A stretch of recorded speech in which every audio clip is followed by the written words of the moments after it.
Inilapit naman o idinulog ng Pilipinas ang mga pangamba nito sa mga nagdaang insidente sa West Philippine Sea sa ginanap na ASEAN-China Code of Conduct talks noong April 19 to 11.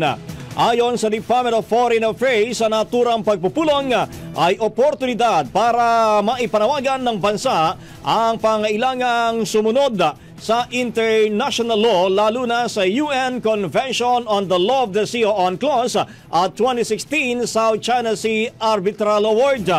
Ipinaalam mo ng bansa ang sitwasyon sa pinagagawang katubigan, partikular na ang mga insidente sa pag-atake sa mga barko at tauhan ng Pilipinas.